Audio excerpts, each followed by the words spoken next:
Football is my life. তো এটা this is the home of football. তো এইখানে নিজের বাসায় আসছি, আবার যাব। ওদের কিছু কাজ ছিল, প্লাস এরা চেষ্টা করতেছে কিছু হোস্টিং করতে সাফের।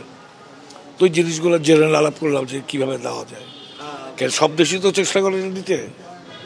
আমার তো বাংলাদেশের উপরে টান থাকবে। অ্যাকচুয়ালি আমি জানি না কি হচ্ছে, কারণ গণমাধ্যমেই হোক আর যেখানে হোক আমি ফলো করি না, so I am not aware.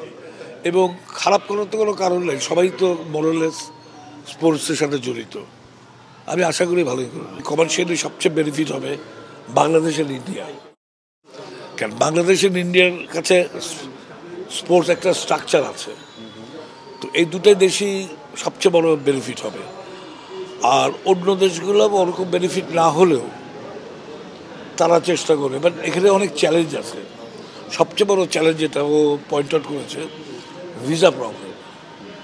পাকিস্তানের সাথে ইন্ডিয়ার পলিটিক্যালি বাংলাদেশের সাথে এই নিয়ে মানে একটা প্রবলেম আছে, ভিসা প্রবলেম। তো এটা নিয়ে অনেক দিন ধরে ফাইটিং চলতেছে, বাট মোরলেস আমরা একটা চেষ্টা করতেছি, করেই ছাড়বো, তারপরে দেখা যায় কি হয়। হামজা যদি বাংলাদেশে এসে খেলে is very good for Bangladesh, এবং আমার মনে হয় এটা এফেক্টিভ হবে। আশা করি ও আসলে আরও যদি কোনো বাঙালি প্লেয়ার থাকে তারাও ইন্টারেস্টেড হবে যে হামজা যখন গেছে আমরাও যাই।